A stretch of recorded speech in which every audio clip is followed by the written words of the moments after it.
Hello and welcome to the podcast digesting the week's sports news with interviews and analysis. Later on Sport Unlocked, news on the sale of the Premier League's American TV rights and changes to modern pentathlon at the Olympics. But first, we're focusing in depth on the racism scandal rocking English cricket since Yorkshire player Azeem Rafiq was found to be the victim of racial harassment and bullying. No action was taken at the club against any employees, players or executives, infuriating Rafiq. And through the last week, sponsors have deserted Yorkshire as more details of the case have emerged. The chairman, though, has resigned, criticising the lack of apologies from within the club. Coming up, we'll speak to Tusdiq, who's uncovered key details on the scandal, and we're also joined by the CEO of Sport England, Tim Hollingsworth. But first, joining me, Rob Harris from the Associated Press as ever, is Tariq Panja from the New York Times and Martyn Ziegler from the Times. This certainly seems to have been a case study in mismanagement by a sporting entity and how a victim in particular has been let down by the system. Yeah, absolutely right. And not just by Yorkshire, by the sounds of it, but also potentially by the England and Wales Cricket Board. I mean just to people probably know, but the allegations are that there was racist abuse aimed at Azeem Rafiq during his time at Yorkshire. Yorkshire have already admitted that, but they have decided not to take any action against anybody following their investigation. And then a whole host of revelations came out when George DeBell from Cricinfo got a hold of the unredacted report. Just absolutely crazy things that you would almost think you'd be living in another century. For example, use of a racial slur by Gary Balance towards Azeem Rafiq was dismissed by the investigation panel as friendly banter. I mean, that sparked this whole crisis this week. That was basically brought the whole house of cards down to collapsing. You say it's from another century. I think some of this stuff goes on quite frequently, more than we'd like to think. The issue is where it shouldn't go. It shouldn't go on anywhere. But the fact it's going on in an elite, first-class, professional cricket club, a place of work, and has been allowed to go on for as long as it has, and even after this damning report has been published, that they still were unable to take action, speaks volumes for that club and the sport. I'll give you an example if you like. I mean, I played Saturday, Sunday league football not that long ago. Well, maybe 10 years ago. Was asked by a friend if I could play on their team, and these guys. It was an old boys college from one of the red brick universities. They were in a London league, so these are educated people. Popped in. I walked into just as I opened the door to the dressing room of the team I was due to play for. I hear one guy ask the other guy, my new teammates, who are we playing? And as soon as I opened the door, I mean, unlucky for them that I walked through the door at that moment, we're playing a bunch of packies. Now, that is one of the central claims proven. Azeem Rafiq had mentioned, and Gary Balance has come forward to say he was the guy who used that term as friendly banter. I mean, from my experience, just walking in there, this is my team. It's funny enough, we're playing a group of Sri Lankan guys in the opposing team that day, and my reaction, I was like, "Oh, what do I do here? This is awkward." I made a joke, and you feel so awful, yet you just go through the motions, you play the game. And I think this happens a lot more than people. Said he was suicidal. This was his professional career, and this is what he had to come up against. It's dreadful, isn't it? And Tariq, it's also quite challenging as well in terms of the onus put on you to report it then as well, and what the processes are. Is it worth it? Will he be heard? How will you be treated? Yeah, obviously you've seen how he would have been treated had he brought it up then. By what's happened now, 2021, Yorkshire Cricket Club have been unable to take any action against anyone over this. So now I don't know what that will say to other people who might be going through this. Would they bother coming up with an allegation like this? Does that hinder their professional life? Does that hinder their life full stop in the public glare? I mean, particularly with you in the football case with you, it's like, well, what do you do? Well, yeah, absolutely. What do you do? I mean, I was kind of humiliated, but you just don't want to make a big thing of it. So you go through the motions. You're there, and I think a lot of people encounter this in society. I can give you a lot more examples in my professional career as well, but I don't think this is worth doing. And I think most Asian people, black people, people of color would have experienced some degree of racism, more or less, at some point in their lives. And I think it's ongoing, and it's no matter how, it's good that we flag this up. I mean, on this podcast, I don't know how many times we've mentioned, racism on a football pitch, or racism in stands, or the cricket issue, the South African story last week. It is a endemic issue in society, and it's something that we got to face up to. So going back to your experience, Tariq, did anyone apologise or say anything, or No, it's like was it that. just Yeah, like laughed it uncomfortable? off. It's friendly banter, isn't it? So we all just sort of get on, and you got to understand, it's you already know you stand out often in these sort of environments, especially in sport where, well, for me as an Asian guy in a football team, there aren't that many Asian people playing football in parts in teams that I was growing up in. To be honest with you, so you already are different from the beginning, and it's normal that you're going to be a bit different. And the fact is, now and again, it could flare up. Normally, it will be from an opponent, but this was this was the only occasion I can remember it was walking into my own dressing room and encountering something like that. It does make you feel awful, if I'm honest. It doesn't matter how old you are or how experienced you are. It's that kind of it has a dehumanizing effect on the person, and for Rafiq there, that's years of it inside his own dressing room. I just can't imagine how bad that would have been. Well, also joining us now, part of the discussion, is Tusdiq, who in September 2020 interviewed Azeem Rafiq about those allegations of institutional racism when they came to light, and that led to the investigation being launched by a law firm by Yorkshire. Welcome to the pod. Hi. So how have you assessed how this has gone since the first interview you did? What did you expect to actually happen after that first interview in terms of the pace of the investigation for actual repercussions, and the fact we're still on this 14 months later? Yeah, Rob, as any of us will recognise here, once you get the gravity of the situation, it becomes so exciting, but not necessarily here in a good way. The fact that this story was, if you like, at the beginning, maybe a few weeks before I got wind of it, and Azeem was willing to speak to me. At the time, I really felt compassion for him as a person before anything else. I felt a duty of care for myself personally, not only as someone on the humane level, but someone of colour. We've discussing people's cultures, religions, backgrounds, and I kind of empathised on all those levels with him before we got into the realms of professional sports, which unfortunately I couldn't equate my kind of career up to date with. But what I found him to be as a caring person, despite what had happened, he wanted change to affect the betterment of cricket. But that didn't neglect what he went through. I think he touched on it earlier. People within his dressing room felt that, the so-called banter and the microaggressions. Let's not forget, Colin Kaepernick in his 6-part Netflix series highlights this perfectly. The microaggressions that embolden the racists, that take them to the place where, it was okay when so-and-so said it, and subsequently it's manifests itself to some other things, which Gary Balance came out, and Mark Butcher articulated that he did the right thing by coming out and should be applauded only for that, but not for his actual words, which are offensive and derogatory and insulting and illegal, basically. I don't know anybody who's basically lost their life at the point of a knife or a gun, with that being the last word thrust in their face. But the P word in this instance is so much more than a reference to someone from a South Asian country of that heritage.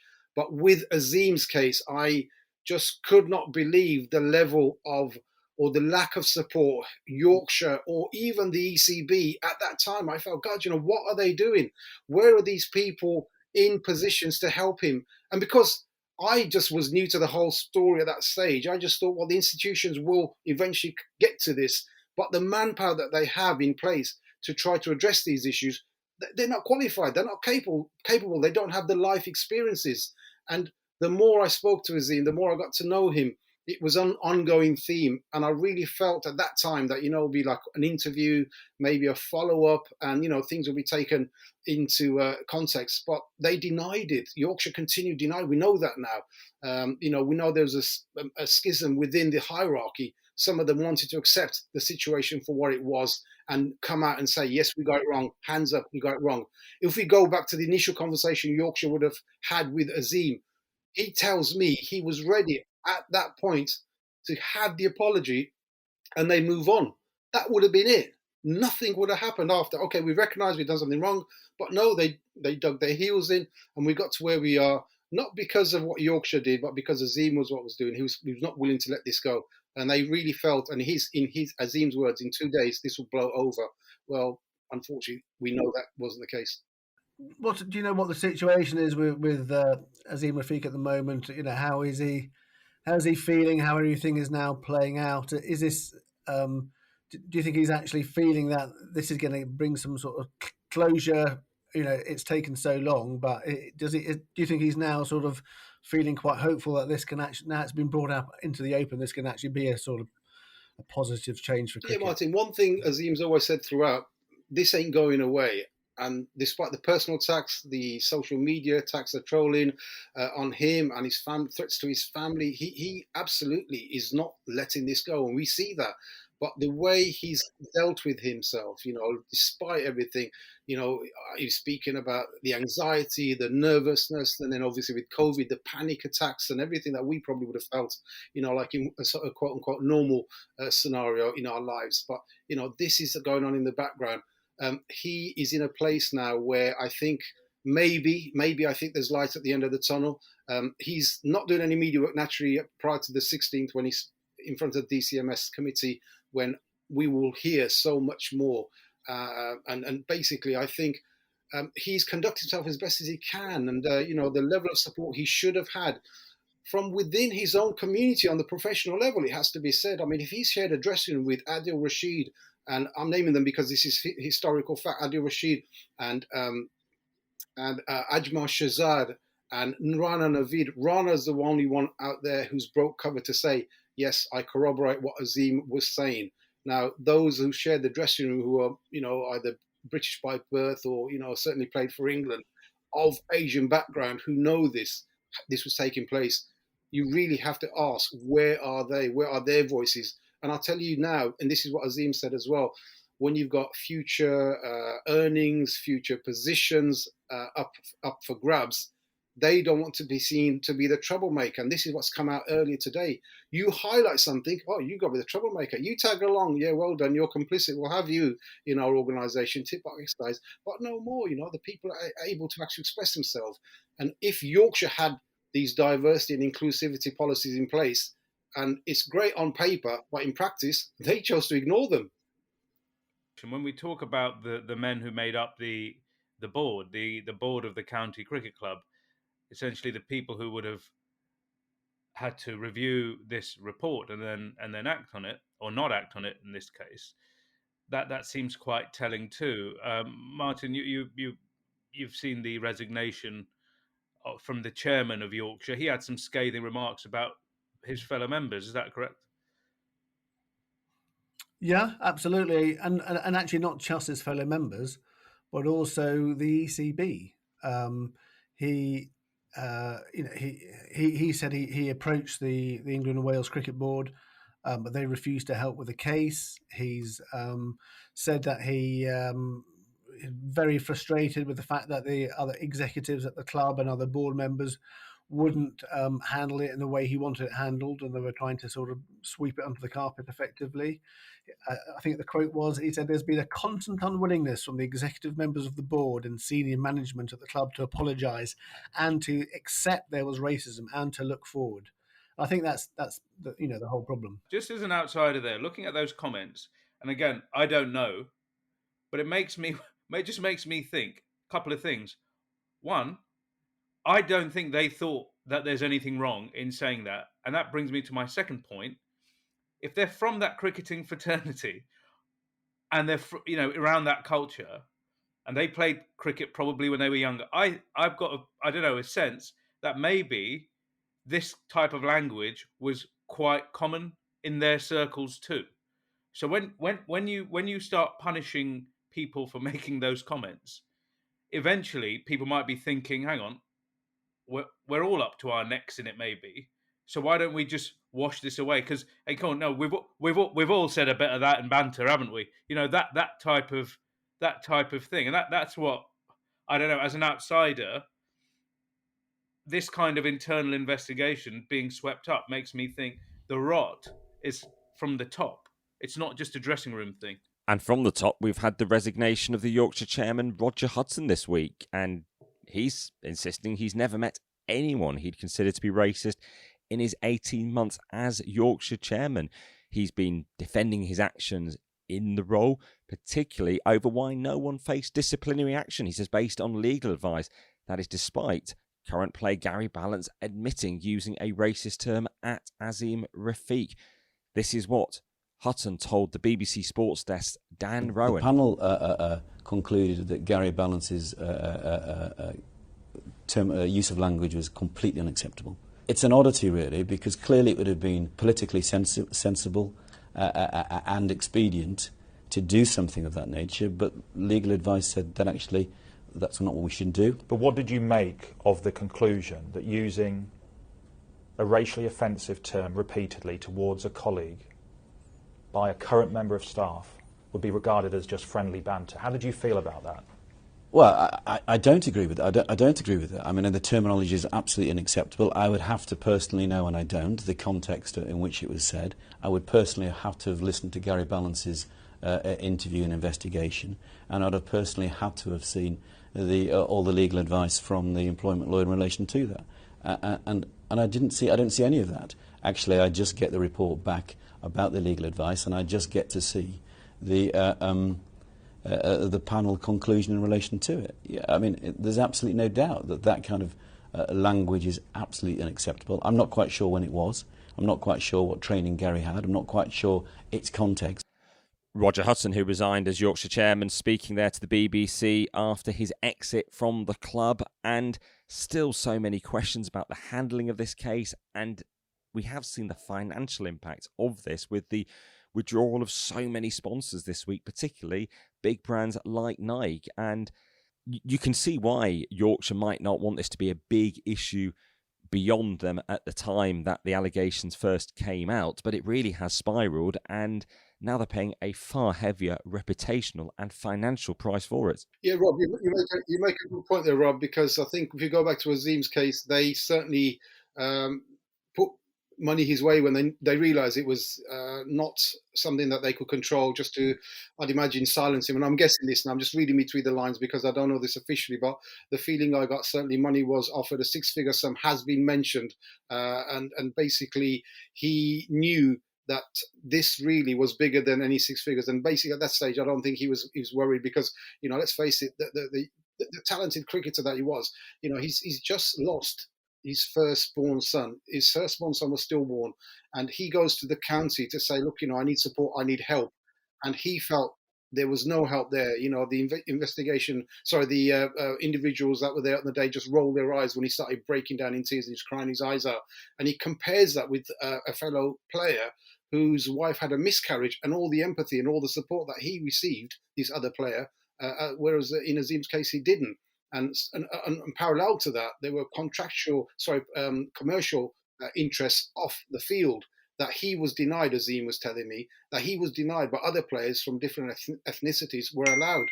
So, this is unbelievable that, that you got this duplicity. And in fairness to Hutton, he was in charge of a sinking ship anyway. He came in after Azeem Rafiq's allegations were made. So it was the previous board members that knew much more about this. But he then, as we saw today, has said, there's executive members and board members who were not willing to accept that there was a need for change, were not willing to accept that there were problems. And, this is something that's written, as Tariq has mentioned, within the hierarchy from top to bottom. And it's time for a clean sweep. New blood has to come in, and Rafiq can help change that, I believe. Guys, can I just ask you something, which I thought was another sort of potential issue, which was one of the people who were on the investigation panel was Mesbah Ahmed, who is the vice chairman of the National Cricket Asian Council, and he sort of defended this finding about banter. I mean, I'll just read what he said. He said, if you call me you Irish so-and-so and I call you English so-and-so, we're having banter, we're mates, we're having a laugh, whatever, we're playing golf together, we're having a laugh. If he's saying that, I mean, that seems to me like a big problem. Well, it's a massive problem, and this man should never be brought in to do... He should be removed from this post, quite frankly. And God knows why he would say that. I would like to have a chance to talk to him. Honestly, I'm lost for words, which is quite rare. But just hearing that, honestly, can you imagine? Where did the idea that they found this guy? To me, it just sounds like I'm not going to use the words I was going to use, because I won't say anything nice about the gentleman, because it's outrageous. Because once under the umbrella of friendly banter, you could just use a litany of racially charged, racially abusive terms. It's an absolute disgrace. And then to put that in the report, where this poor young man, Azeem Rafiq, has described himself as ending up suicidal through his experience of his treatment. Honestly, I wouldn't know where to start with this guy. So I'm gonna Tusdiq. What do you think? No, absolutely, 100%. We are in a position now where, sadly, Tariq, you and I will know, there are those, if you like, people of colour, now all across all ethnicities, that organisations will turn to because they see what they want to see, as in, and I don't like to use the word token, but for example, they might not be religious, they might not have any issues in what they eat or what they drink. Now, if that's part of your culture and part of your makeup and it's important to you, as we're seeing in football and we're seeing in sports in general, where they're embracing this diversity. Okay, so you eat a certain diet. Yeah, we'll get that for you. Yeah, okay, you need to pray. We'll provide a place for you to pray. These are conversations that are happening that before were absolutely null and void. So we've got progression there. Now, the moment you step out of that and say, well, there was a cricketer, I don't know if I can mention his name, that he was wanting to come back to Yorkshire, but they said, well, he doesn't drink and he prays, an overseas player. So they didn't bring him in for that reason. The fact that they could have won them the county championship, I don't know, was besides the point. But what these two individuals that you were saying on the panel that Yorkshire put forward, all non-exec members volunteered their time and everything. Now, if he's on this independent panel, why was he seen taking hospitality at Yorkshire cricket games? So that compromise is right there and then.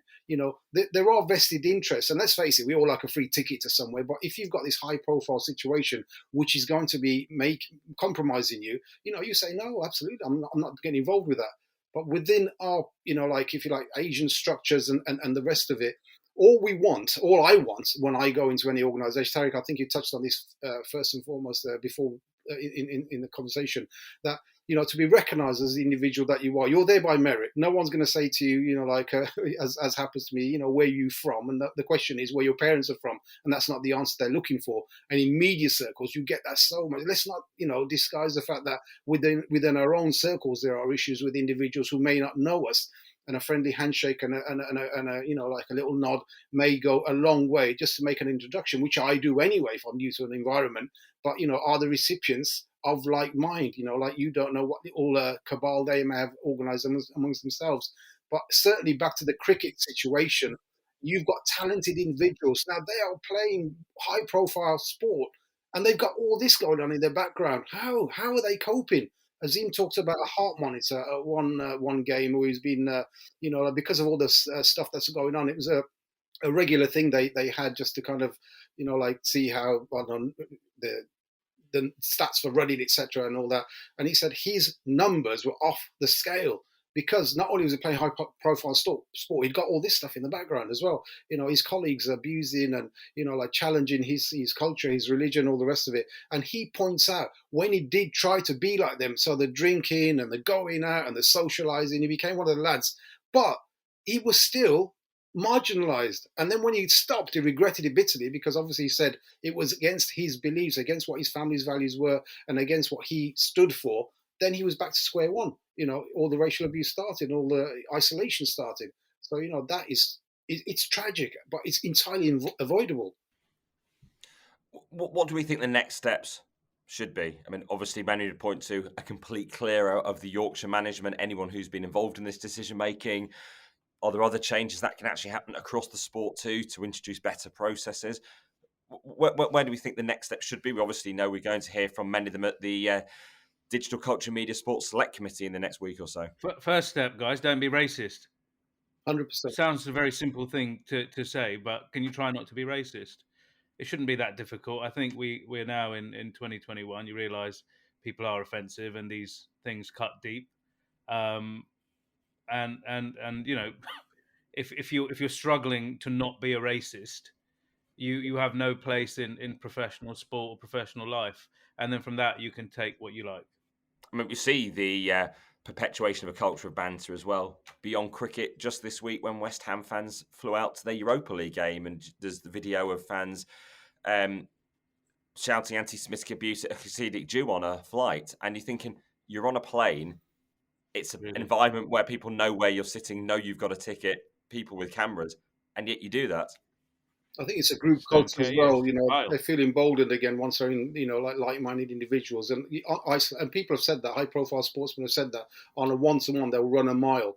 But because they're in this, like, you know, and it doesn't negate the effect or doesn't isolate the situation. But, you know, and it's easy to say education, all the rest of it. But, you know, are there people in place willing to affect change? Because often if you've got issues of racism, the very people you're appealing to don't look like you, might not have had your life experiences, suffered the abuse or the consequences that you're trying to articulate.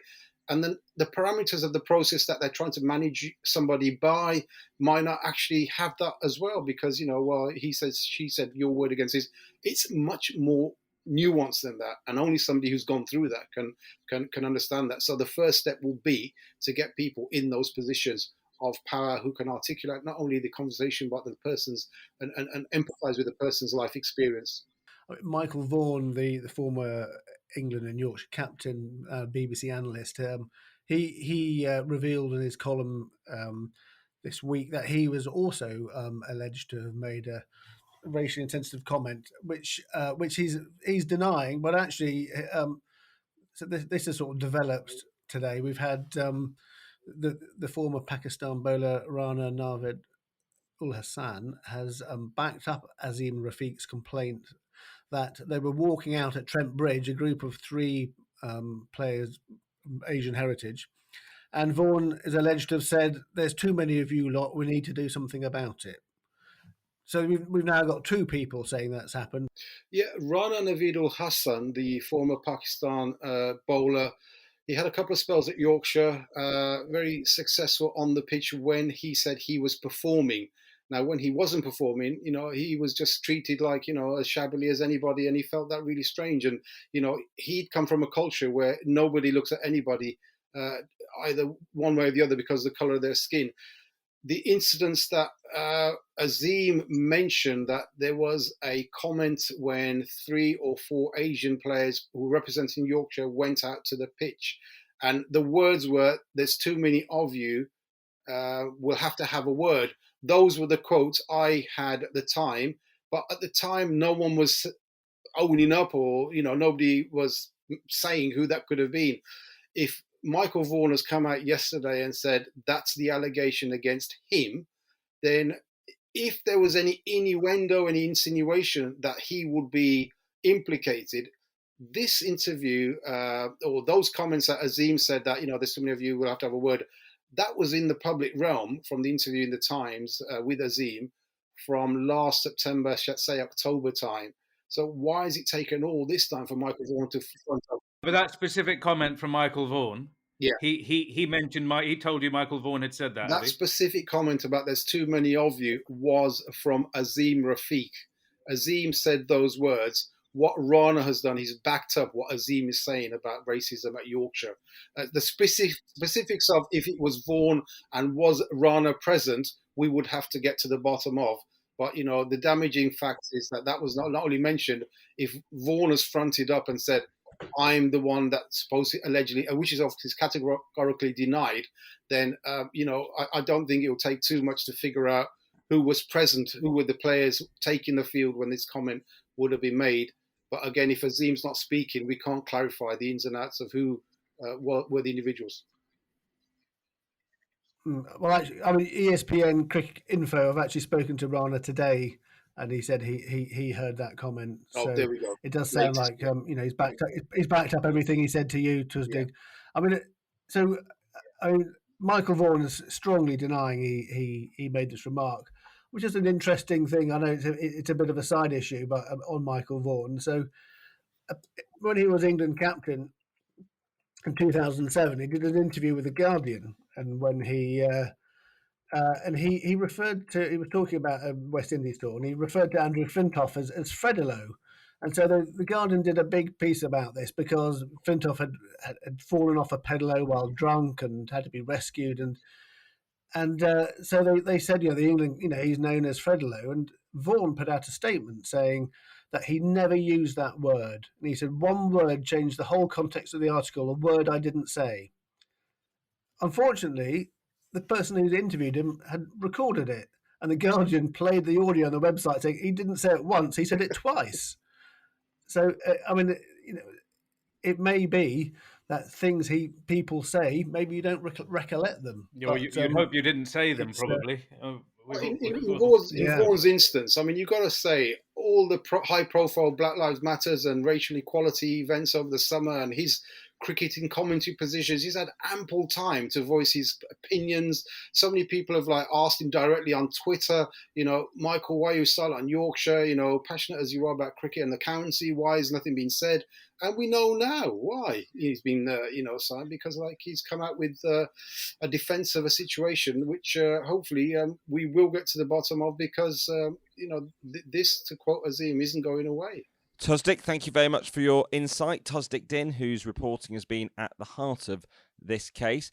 We now turn on Sport Unlocked to the Chief Executive of Sport England, Tim Hollingsworth. Tim, welcome to Sport Unlocked. Thank you, Rob. Tim, what is your perspective on the Yorkshire case, given Sport England's role in promoting good governance and funding sports?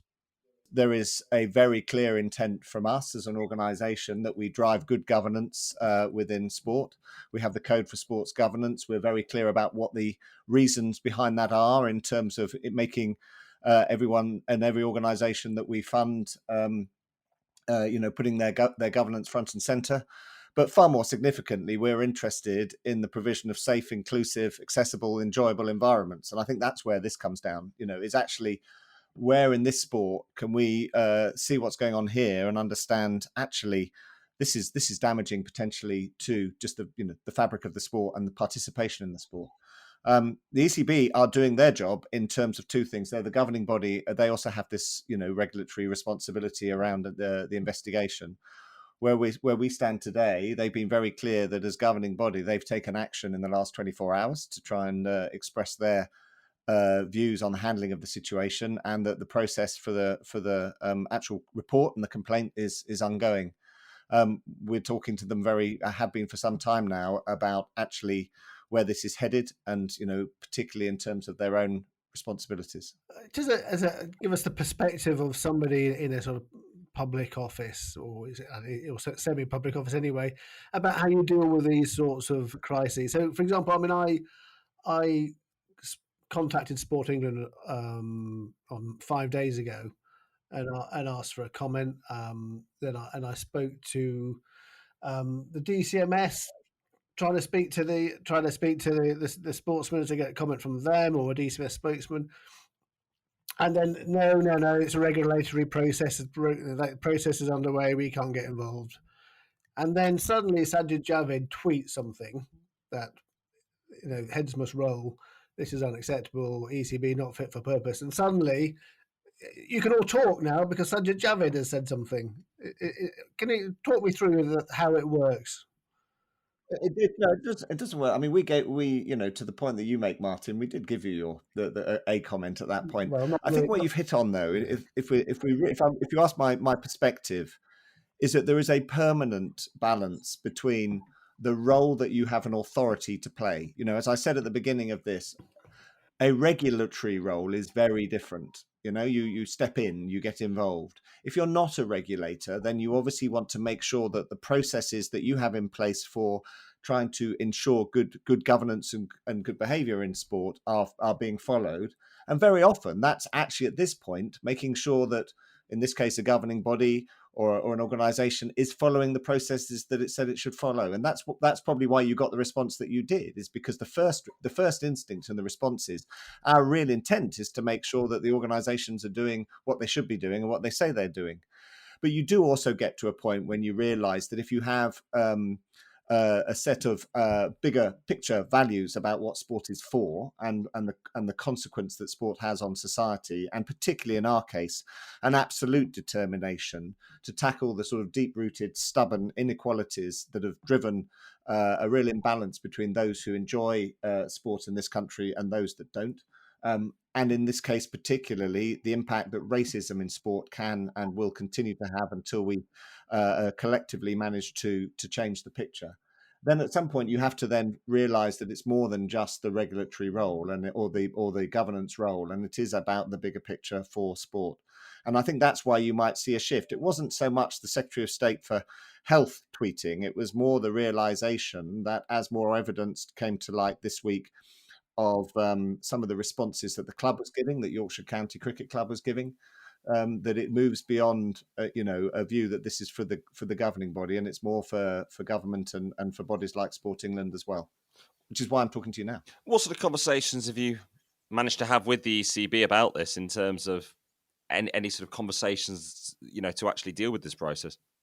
Yes, I mean, you're talking about generally about the relationships with the sports. I mean, on the one hand, it's about the relationship that we have because they are a partner of ours, and we fund them directly to deliver, primarily in this case, towards groups that we're most jointly seeking to reach. I mean, almost the entirety of our investment into the ECB is geared towards women's cricket, or actually trying to drive opportunities in more deprived communities and against more culturally diverse communities.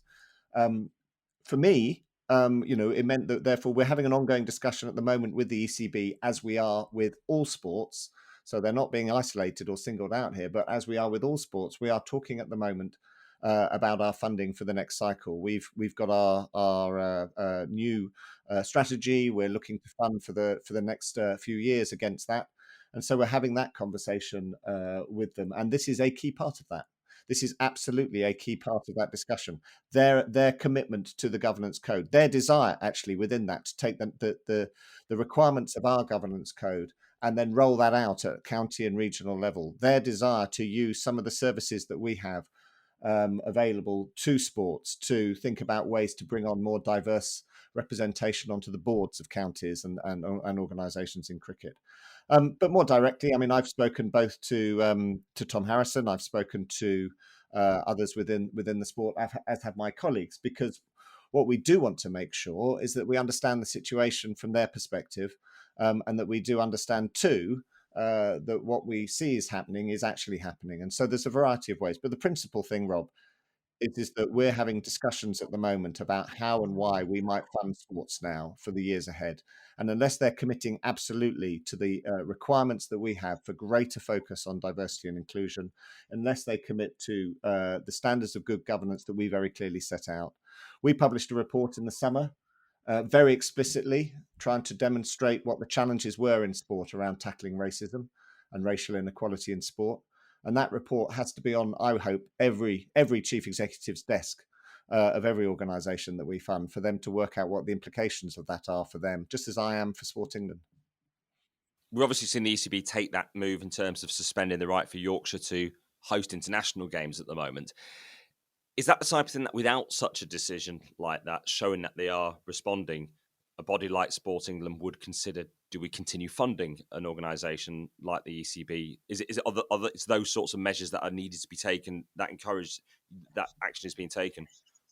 I thought that was a good move by a governing body, realising that the handling of this situation was something that was bringing the game, in their view, into some disrepute, and therefore they took action that they had at their disposal. And yeah, I think we all would recognise that their decision to suspend Headingley as a venue was a very significant move to demonstrate that the current situation is untenable.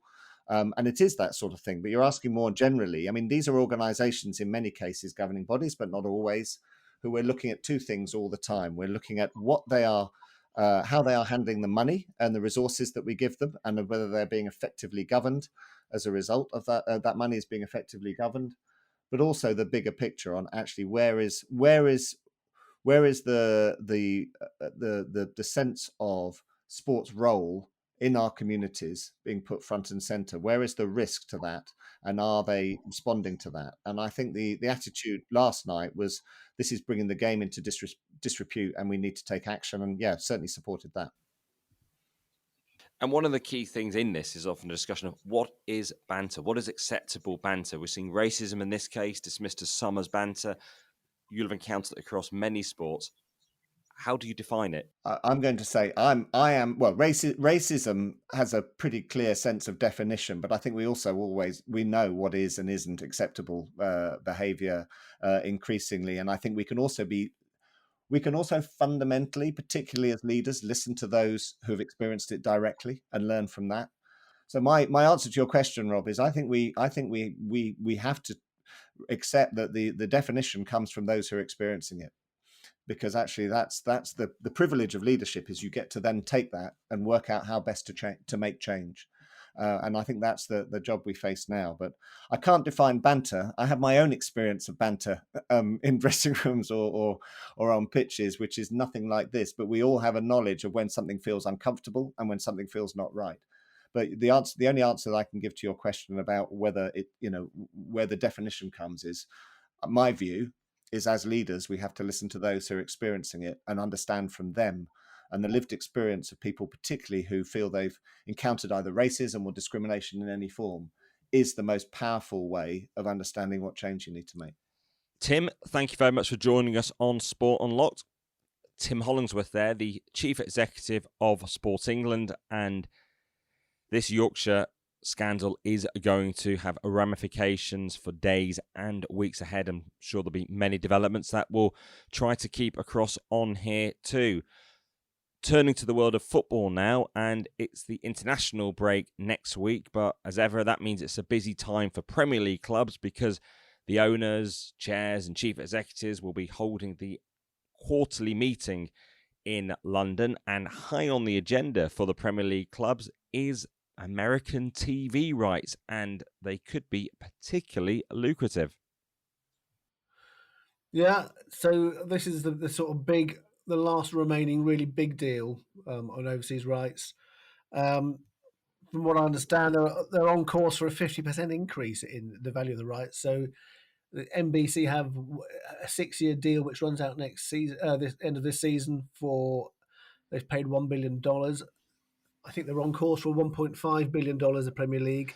But it could go even higher, couldn't it? If there are multiple rounds of bids, which ultimately would be good news for the Premier League, increased competition and the value going up. So we might not get a decision next week.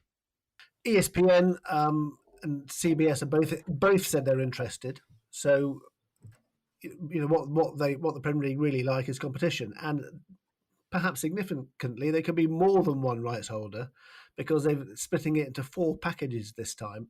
So you could actually have two of those, or even 3. I think that's unlikely, but you could certainly have 2, and that could also drive up the value. So I think it's sort of coming at a good time for the Premier League's leadership, because they've been under a bit of pressure of the Newcastle takeover.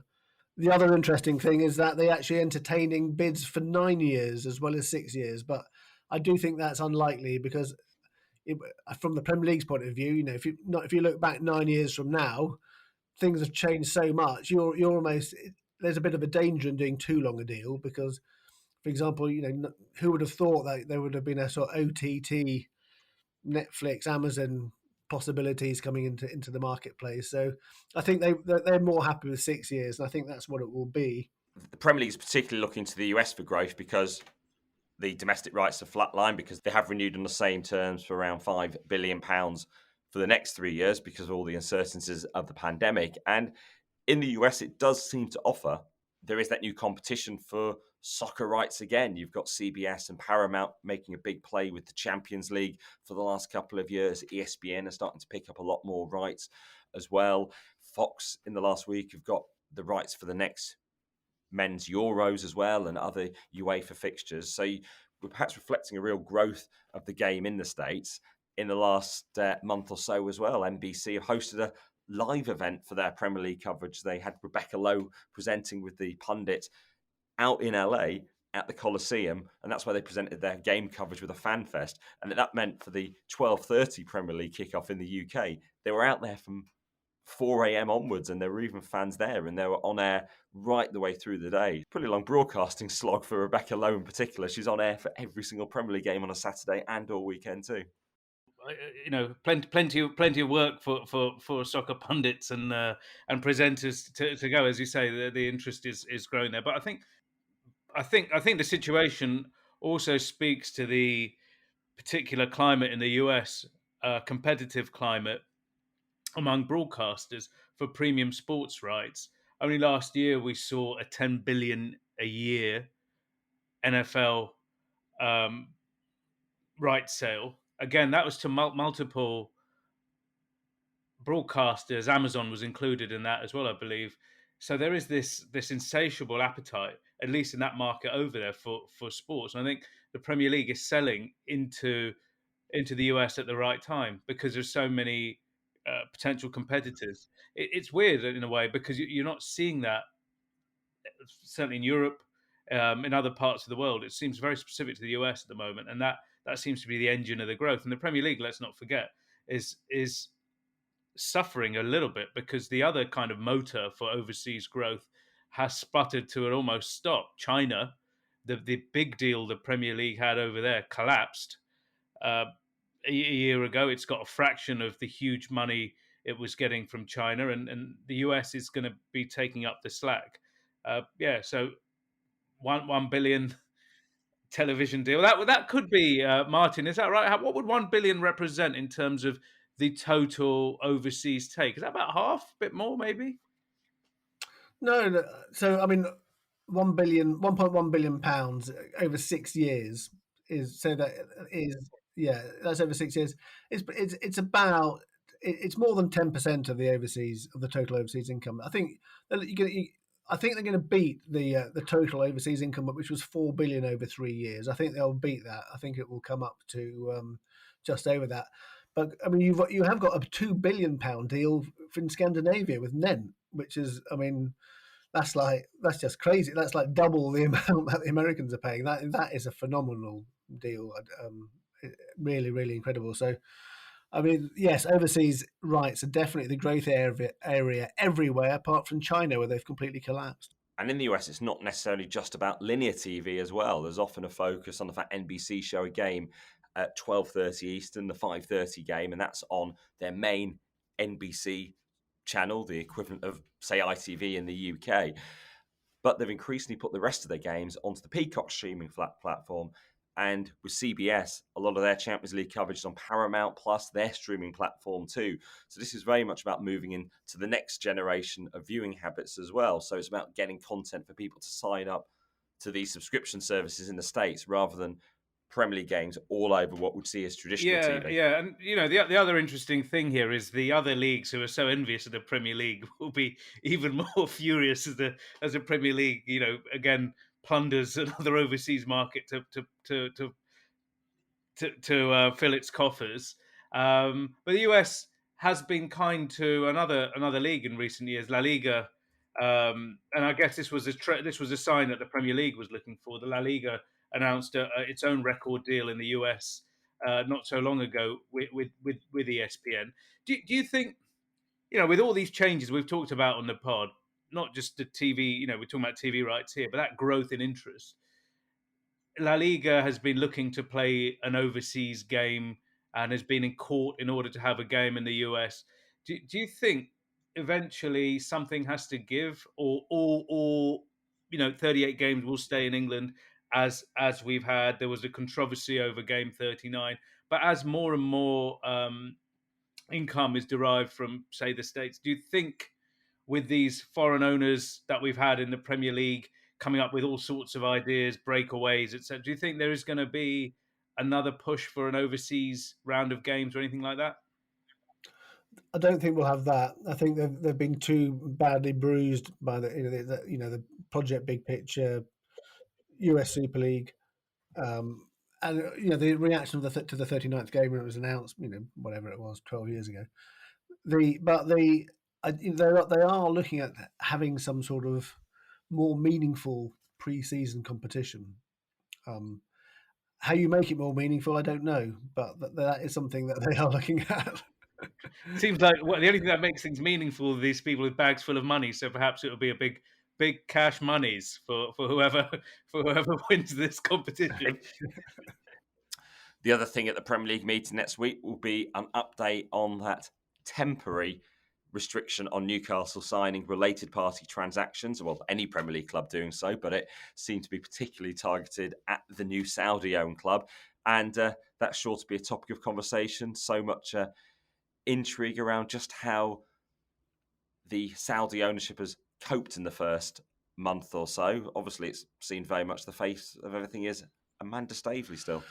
Yeah, and more details have come out of our company's house about the sort of takeover process. This is I think quite interesting. So, Amanda Staveley's company, Cantervale Limited, has just taken out in the last couple of weeks a charge, which is basically a loan agreement with fellow director and minority shareholder Jamie Rubin. So basically, Amanda Staveley appears to have got borrowing money from Jamie Rubin. We don't know if this is to fund her part of the takeover of the club. She has said before she's using her family's money, but it's certainly an interesting situation now where you have three directors of the club. You've got Jamie Rubin, Amanda Staveley, and Yasser Al Rumayyan from the Saudi Public Investment Fund. And one of the directors is borrowing money from another one. Yeah, I find her a really interesting character. Amanda Staveley is not short of media profile and hasn't been before the takeover and certainly hasn't been after. And the mention of her company, PCP Capital Partners, is emblazoned across newspapers and in media reports for the last month or so. However, no one really knows much about that company, how wealthy it is, despite all of these kind of grand claims. There's very little to see. You go on maybe the website as well. There isn't much there, so we really don't know. You see kind of these kind of hagiographic descriptions of her as one of the world's leading business women, but you don't know what that actually means in practice. How many dollars, euros, yen has she been involved in? How many big deals there are?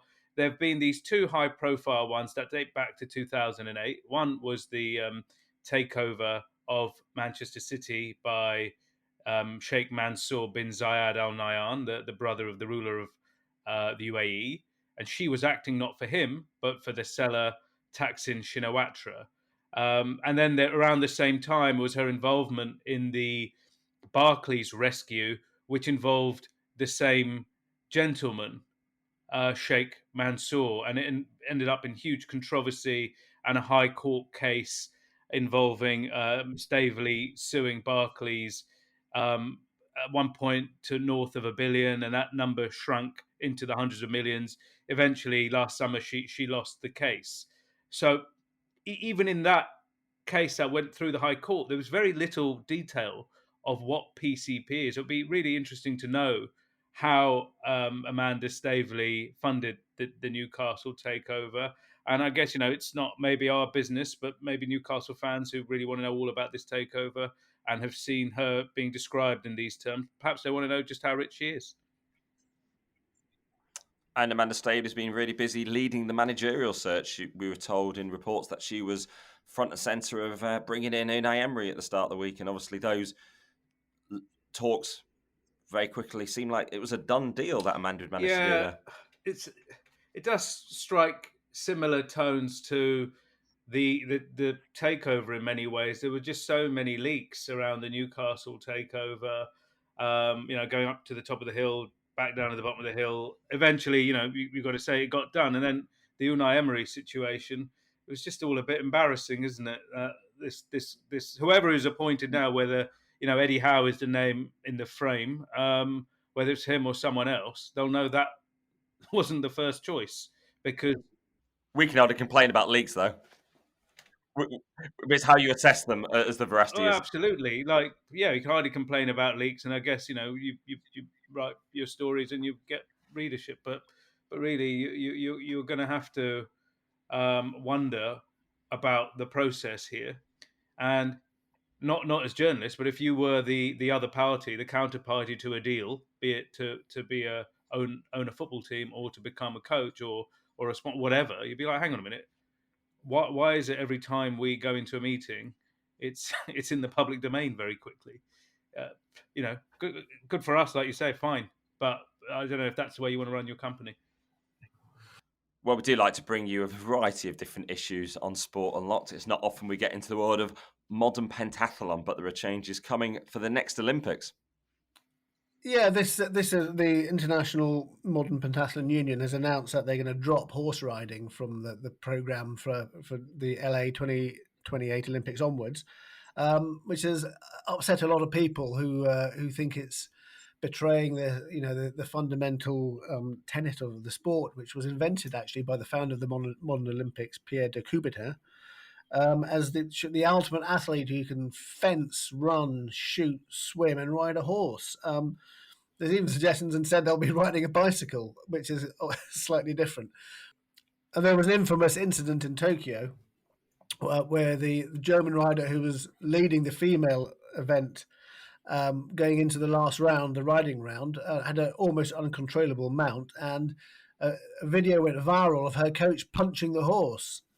So as a result of that, it sounds like the IOC have put some pressure on, and the International Modern Pentathlon Union have said, basically, they've said that the IOC would only accept a proposal without riding for the LA 28 Olympic program. And I think it was they felt it was do or die, otherwise they're going to be out of the game. So it's one which is going to make a lot of traditionalists unhappy. Yeah, but the IOC has been making a lot of moves to change sports and move some of the traditional ones out. So perhaps this is one of those sports. I was speaking to someone who met a member of a national modern pentathlon federation, and they asked him how many members there were, and they said it was himself and his wife were the governing body, and one of his children was the competitor. So I don't, I don't know how many people practice this particular sport. So maybe it's time to change. And if you add a different sport, maybe you'll attract a few more participants. Some of those ongoing quirks at the Olympics. Well, a lighter note to end this week's show on.